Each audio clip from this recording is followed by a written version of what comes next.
Leo, may isang taong pilit kang kinalimutan. Hindi dahil wala siyang naramdaman para sa'yo, kundi dahil natakot siyang aminin na ikaw talaga ang tahanang hinahanap niya. Akala niya kaya kanyang palitan. Akala niya lilipas din ang sakit ng pagkawala mo. Pero habang tumatagal, mas lalo niyang napagtatanto na walang ibang nakakaintindi sa puso niya gaya mo. At alam mo kung ano ang pinakamasaki. Habang ikaw ay unti-unting natutong mabuhay nang wala siya, doon naman siya nagsimulang mabasag sa katahimikan ng gabi. May mga gabing gigising siya ng madaling araw. Hawak ang cellphone. Tinititigan ang pangalan mo. Gustong mag-message. Pero hindi alam kung karapat-dapat pa ba siyang bumali. Dahil alam niyang nasaktan ka niya. Alam niyang iniwan ka niya noong ikaw ang pinakanangangailangan ng pagmamahal. Pero ngayon, handa na siyang lunukin ang pride niya. Hindi na para manalo, kundi para ipaglaban ka sa pagkakataong ito. Leo, ang taong minsang hinisigurado sa'yo, ngayon ay takot nang mawala ka habang buhay. At sa video na ito, malalaman mo kung bakit bigla siyang bumabali, kung ano ang gumising sa puso niya, at bakit parang tadhana mismo ang nagtutulak sa kanya pabalik sa'yo.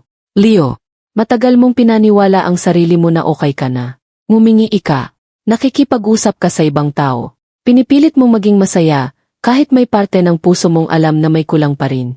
At habang ginagawa mo iyon, may isang tao namang kahimik na pinapanood ang pagkawala mo sa buhay niya. Hindi siya agad nagsalita. Hindi siya agad bumali. Dahil noong una, akala niya tama ang desisyon niyang lumayo. Akala niya makakahinga siya ng mas maluwag kapag wala ka na. Akala niya ang nararamdaman niya noon ay simpleng attachment lang. Pero habang lumilipas ang mga araw, unti-unti niyang naramdaman ang katahimikan na hindi niya maipaliwanag. Iyong klase ng katahimikan na kahit napapalibutan siya ng tao, parang may nawawala pa rin. May mga lugar na nagpapaalala sa kanya tungkol sa'yo. Isang kantang dati ninyong pinapakinggan. Isang coffee shop na minsan ninyong tinambayan. Pati simpleng amoy ng ulan. Bigla ka na lang niyang naalala. At doon niya napagtanto. Hindi ka pala basta tao lang sa buhay niya. Ikaw pala yung klase ng koneksyon na minsan lang dumarating sa isang tao. Iyong tipong kahit pilitin niyang hanapin sa iba. Hindi niya makita. Dahil iba ka, Leo. Hindi mo man napansin. Pero ikaw yung naging pahinga niya noong pagod na siya sa mundo. Ikaw yung taong nakakaintindi sa kanya, kahit hindi siya magsalita. At ngayong wala ka na, doon niya naintindihan kung gaano kalalim ang pagkawala mo. Pero alam mo kung ano ang mas mabiga. Nahihiya siyang bumali. Dahil alam niyang hindi lang simpleng sakit ang iniwan niya sa'yo. Iniwan kanyang puno ng tanong. Hindi ba ako sapat? Madali lang ba akong bitawan? May halaga ba talaga ako sa kanya? At Leo, kahit hindi mo sabihin, dala-dala mo pa rin ang sugat na iyon hanggang ngayon.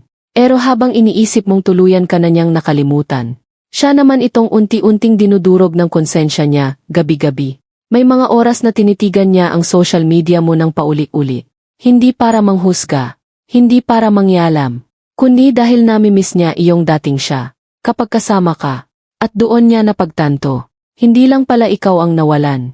Siya rin, mas malala pa nga. Leo, naalala mo ba noong ikaw ang laging naghihintay? Ikaw yung unang nagsusori, kahit hindi mo kasalanan. Ikaw yung laging umiintindi kapag malamig siya. Ikaw yung paulit-ulit na nagbibigay ng chance. Kahit unti-unti ka nang naubos. At ang masakit, habang ginagawa mo lahat para manatili siya. Siya naman itong hinisigurado kung ingatan ka ba o bibitawan. Pero ngayon, parang binaliktad ng tadhana ang lahat. Kung noon ikaw ang umiyak sa gabi, ngayon siya naman ang hindi makatulog. Kung noon ikaw ang nagmamakaawa para sa konting atensyon, ngayon siya itong naghahanap ng paraan para maramdaman ka uli. Dahil Leo, ngayong wala ka na, doon niya unang naranasan ang totoong pagkawala. Hindi yung simpleng lungkot lang, kundi yung pakiramdam na may bahagi ng pagkatao niyang biglang naging walang laman. At kahit anong gawin niya, hindi niya mapunan. Sinubukan niyang maglibang. Sinubukan niyang maging busi. May mga tao ring nagtangkang lumapit sa kanya. Pero bawat ngiti, akiramdam niya pili. Bawat bagong koneksyon, akiramdam niya may kulang. Dahil ang hinahanap ng puso niya, ikaw pa rin. May isang gabi, bigla niyang nakita ang lumang larawan mo. Simple lang iyon. Wala namang espesyal. Pero habang tinititigan niya ang mga mata mo sa litrato, biglang bumalik lahat ng alaala. Iyong paraan ng pagtawa mo.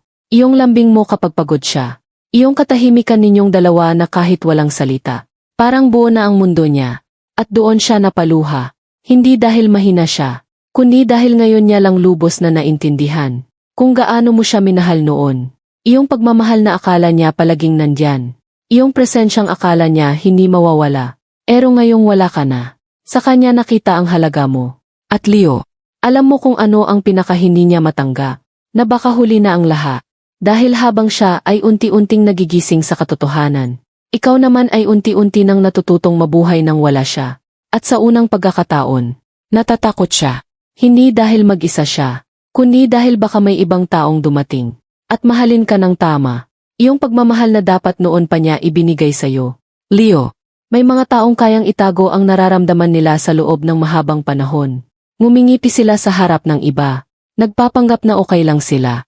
Pero pagdating ng gabi, doon bumabagsak lahat ng bigat na pilit nilang kinukubli. At iyon ang nangyayari sa kanya ngayon. Sa bawat araw na lumilipas, mas lalo niyang nararamdaman na hindi simpleng attachment ang nawala sa kanya. Ikaw yon, Leo. Ikaw yung taong minsang naniwala sa kanya, kahit siya mismo. Hindi na naniniwala sa sarili niya. Ikaw yung naging tahanan niya sa panahong magulo ang buong mundo niya. Pero dahil nasanay siyang nandyan ka lang, hindi niya nakita agad ang halaga mo. Hanggang sa dumating iyong araw na wala ka na. At doon nagsimula ang totoong takot niya. Hindi takot na mawalan ng kasama, kundi takot na mawalan ng taong totoong nagmamahal sa kanya. May mga gabi na paulit-ulit niyang binabasa ang mga lumang usapan ninyo. Simpleng kumain ka na ba? Mag-ingat ka palagi. Proud ako sa'yo. Mga simpleng salita. Pero ngayon niya lang napagtantong iyon pala ang mga bagay na bumubuo sa puso niya noon. At habang binabasa niya ang bawat message, unti-unti siyang nadudurog. Dahil naalala niya kung ilang beses mong ipinakita ang pagmamahal mo. Pero hindi niya iyon pinahalagahan. Leo, alam mo yung klase ng pagsisisi na hindi kayang kakasan ng isang tao. Iyon ang dala niya ngayon. Hindi na siya mapakali. Kahit anong gawin niyang pagtakbo sa nararamdaman niya, bumabalik at bumabalik ka pa rin sa isip niya. Minsan habang nasa trabaho siya, bigla kanyang maalala. Minsan habang may kausap siyang iba, hinahanap niya iyong energy mo. At sa bawat realization, mas lalo niyang naintindihan na ikaw pala talaga ang gusto ng puso niya. Hindi perpekto, hindi fairy tale, pero totoo. At sa unang pagkakataon, handa na siyang isantabi ang pride niya. Dahil napagod na siyang magpanggap na hindi ka mahalaga. Napagod na siyang itulak palayo ang taong gusto naman talaga niyang yakapin. Kaya Leo, kung nararamdaman mong parang may energy na pilit bumabalik sa buhay mo ngayon, hindi yon aksidente. Dahil may isang taong kahimik na lumalaban sa sarili niyang takot para magkaroon ng lakas ng loob na harapin ka ulit. At sa puso niya, isa lang ang gusto niyang sabihin. Pwede pa ba akong bumawi? Leo, alam mo kung kailan pinakamalakas ang pagsisisi ng isang tao. Kapag naramdaman niyang pwede ka na talagang mawala sa kanya habang buhay. At iyon ang unti-unting sumisira sa kanya ngayon. Dati, kampante siya. Pakiramdam niya kahit gaano ka masaktan, mananatili ka pa rin. Pakiramdam niya ikaw yung klase ng taong laging umiintindi, laging nagkapatawad, laging bumabali. Pero may nagbago, Leo. Tahimik man. Nararamdaman niya iyon. Yung energy mo ngayon iba na. Mas kalmado ka na, mas tahimik, mas hindi mo na hinahabol iyong validation niya.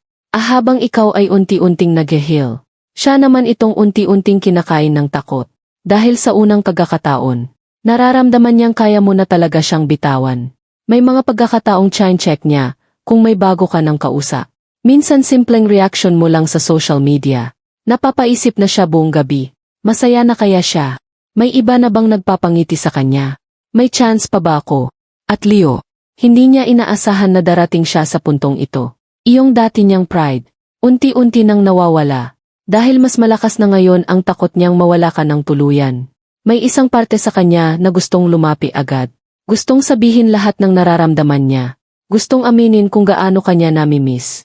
Pero may isa ring parte sa puso niya ang natatakot. Akot na baka hindi mo na siya tanggapin. Takot na baka napagod ka na talaga. Dahil alam niyang hindi biro ang sakit na pinagdaanan mo. Ikaw yung taong kahimik na umiyak noon habang pinipilit mong intindihin siya. Ikaw yung taong naghintay kahit paulit-ulit kang nasasaktan. At ngayong siya naman ang naghahabol sa connection ninyong dalawa. Doon niya naiintindihan kung gaano kabigat ang mga gabing pinagdaanan mo noon. Leo, may dahilan kung bakit parang mas lumalapit siya energetically ngayon. Dahil habang mas lumalayo ka emotionally, mas lalo kanyang gustong habulin. Hindi dahil gusto ka lang niyang maibalik, kundi dahil ngayon niya lang tunay na nakita na ikaw yung taong hindi basta napapalitan. Iyong klase ng koneksyon na bihira lang dumating sa buhay ng isang tao. Habang mas naiisip niyang may posibilidad na may ibang magmahal sa'yo ng tama, mas lalo siyang nagigising sa katotohanang ikaw pala talaga ang gusto niyang makasama. Leo, dumating na siya sa puntong hindi na niya kayang magsinungaling sa sarili niya. Mahal ka pa rin niya. Hindi yon simpleng nostalgia. Hindi yon dahil lonely lang siya. At lalong hindi dahil wala siyang ibang makuha, kundi dahil sa bawat araw na wala ka. Mas lalo niyang naintindihan na ikaw pala talaga ang pahinga ng puso niya. At alam mo kung ano ang pinakaiba ngayon. Hindi na siya bumabalik dahil gusto lang niyang maramdaman ulit ang comfort mo. Bumabalik siya dahil handa na siyang harapin ang sakit na dati niyang tinatakbuhan. Dati kasi, takot siya. Takot maging vulnerable. Takot magmahal ng totoo. Takot masaktan. Kaya noong naramdaman niyang lumalalim na ang connection ninyo, siya mismo ang lumayo. Pero ngayon, naiintindihan na niya na hindi lahat ng totoong pagmamahal ay madaling tanggapin. May mga koneksyon talagang gigising sa pinakatinatago mong emosyon. At ikaw yon para sa kanya, Leo. Ikaw yung taong hindi lang humawak sa kamay niya, kundi humawak pati sa sugatan niyang puso. Kaya kahit pilitin niyang kalimutan ka noon, bumabalik pa rin siya sa alaala mo. May mga gabing kinakausap niya ang sarili niya. Tinatanong niya, paano kung hindi na siya bumalik? Paano kung napagod na talaga siya? Paano kung may ibang magmahal sa kanya ng mas tama kaysa sa ginawa ko? At bawat tanong na iyon, mas lalo siyang natatakot. Dahil ngayon niya lang lubos na nakikita ang halaga mo. Hindi lang bilang lover, kundi bilang taong totoong umintindi sa kanya sa mga panahong hindi niya maintindihan ang sarili niya. Leo, kung may nararamdaman kang energy na parang gusto kang kausapin ng taong ito, malaki ang posibilidad na totoo yun. Dahil hindi na mapakali ang puso niya. May gusto siyang ayusin. May gusto siyang aminin. At higit sa lahat, may gusto siyang ipaglaban sa pagkakataong ito. Hindi na siya yung dating taong puro pride. Nasaktan din siya ng pagkawala mo. At ngayon, handa na siyang gawin ang mga bagay na dati niyang hindi kayang gawin. Handa na siyang magsabi ng totoo. Handa na siyang magpakumbaba. Handa na siyang lumaban para sa'yo. Dahil Leo, ngayon niya lang tunay na naintindihan na hindi lahat ng tao sa buhay natin ay soulmate. Pero ikaw yung taong kahit ilang beses niyang kakasan, puso niya pa rin ang kusang bumabalik. Leo, may mga pagmamahal talagang kailangang mawala muna para maintindihan ng isang tao ang tunay nitong halaga. At iyon ang nangyari sa kanya. Hindi niya agad nakita ang worth mo noon. Hindi niya agad na-appreciate ang pagmamahal na tahimik mong ibinibigay. Dahil minsan, kapag palaging nandyan ang isang tao, nakakalimutan nating isipin na pwede rin pala silang mapagod. Pero nang unti-unti kang lumayo, doon nagsimulang magbago ang lahat. Doon niya naramdaman ang bawat kawalan mo. Doon niya nakita ang mga bagay na dati niyang hindi pinapansin. Iyong concern mo, iyong loyalty mo, iyong paraan ng pagmamahal mo na bihira na sa panahon ngayon. At Leo, habang mas naiintindihan niya ang halaga mo, mas lalo siyang nagigising sa isang katotohanan. Hindi ka basta dumaan lang sa buhay niya. Ikaw yung taong nag-iwan ng marka sa kaluluwa niya. Kaya kahit anong pilit niyang mag-move on noon, hindi niya magawa ng buo. Dahil may parte ng puso niya na naiwan sa'yo. At alam mo kung ano ang pinakamalalim niyang realization ngayon. Na hindi pala siya natatakot magmahal. Natakot lang siya noon dahil ikaw yung klase ng pagmamahal na seryoso. Totoo, malalim. Iyong pagmamahal na kayang baguhin ang isang tao.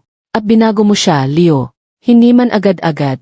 Pero ngayon mas matuloy na ang tingin niya sa connection ninyo. Hindi na laro. Hindi na ego. Hindi na confusion. Kundi isang pusong handang umamin.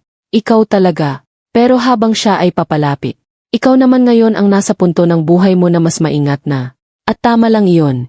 Dahil hindi mo kailangang madaliin ang sarili mong puso para lang sa taong minsang hindi sigurado sa'yo. Hayaan mong patunayan niya. Hayaan mong ipakita niya kung seryoso ba talaga siya ngayon. Dahil ang tunay na pagmamahal, Leo, hindi lang nakikita sa salita. Nakikita yon sa consistency, sa effort, sa paraan ng paghawak niya sa puso mong minsan niyang nasaktan. At kung totoong soulmate connection ito, hindi ito mabubuo sa pagmamadali. Mabubuo ito sa dalawang taong parehong handang maghilom at magmahal ng mas tama kaysa noon. Kaya kung napapansin mong parang mas lumalakas ang energy niya ngayon, parang gusto kanyang lapitan, parang may mensaheng gustong makarating sa'yo, huwag mong balewalain agad. Dahil posible talagang may pusong kahimik na nagsisisi. At handa nang bumawi sa pagkakataong ito. At marahil, Leo, ito na ang pagmamahal na matagal ninyong pareho, na hindi maintindihan noon. Pero ngayon, pareho na kayong handang harapin.